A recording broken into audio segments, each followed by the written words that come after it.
कांदा उत्पादक शेतकरी बांधवांसाठी आताच्या क्षणाची महत्त्वाची लाईव्ह अपडेट। शेतकऱ्यांनो, कांद्याच्या भावात काय बदल झाला, कांद्याच्या भावात वाढ झाली की घसरण झाली, सविस्तर थोडक्यात संपूर्ण लाईव्ह अपडेट बातमी आपण या व्हिडिओच्या माध्यमातून जाणून घेण्याचा प्रयत्न करणार आहोत। तरी महाराष्ट्रातील तमाम कांदा उत्पादक शेतकरी बांधवांना एकच नम्रतेची विनंती, व्हिडिओ शेवटपर्यंत बघा। अतिशय महत्त्वाचा हा व्हिडिओ जर आवडला तर नक्कीच लाईक करायला विसरू नका। तुम्ही चॅनलवरती नवीन असाल तर या ठिकाणी बघितलं शेतकऱ्यांनो, माझा शेतकरी युट्यूब चॅनलला सबस्क्राइब करून दुसरा बेल आयकॉन म्हणजे घंटा असू नका, जेणेकरून माझ्याकडून नोटिफिकेशन तुमच्यापर्यंत पोहोचत असते।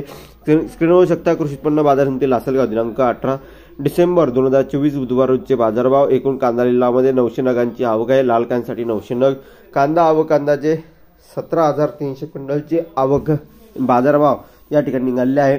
आणि एकंदरीत शेतकरी मित्रांनो, या ठिकाणी लाल कांदा कमीत कमी 900, जास्तीत जास्त 2801 आणि सरासरी 1900 रुपयापर्यंतचे मार्केट आज कृषी उत्पन्न बाजार समिती लासलगाव या बाजार समितीमध्ये चालू आहे। शेतकरी मित्रांनो, कांद्याच्या भावात आणि आवकेत आज बदल आहे। एकंदरीतच या ठिकाणी बघितलं तर कांद्याच्या भावात घसरण एकंदरीत झालेली आहे, आवकेत वाढ आहे। त्यानंतर बाजार समिती या ठिकाणी बघू शकता, सोलापूर श्री शैलीराप्पा जावळे सोलापूर श्री सिद्धेश्वर मार्केट यार्डामध्ये 18 डिसेंबर 2024 रोजी कांदा गाड्यांची 365 कांदा गाड्यांची आवक झालेली आहे। शेतकरी मित्रांनो, या ठिकाणी कांद्यासाठी आवकेत वाढ आहे। पांढऱ्या जातीच्या कांद्यासाठी 4 कांदा गाड्यांच्या मधून कांदा आवक झालेली आहे। एकंदरीतच तुम्ही बघू शकता कांद्याच्या भावात बदल झालेला आहे।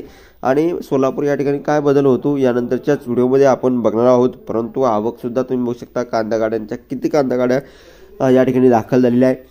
त्याचबरोबर मित्रांनो, या ठिकाणी 2800 रुपये सर्वाधिक दर आहे, कमीत कमी 900 आणि सरासरी 1900 कांद्याच्या भावात घसरण एकंदरीतच बघायला भेटलेली आहे।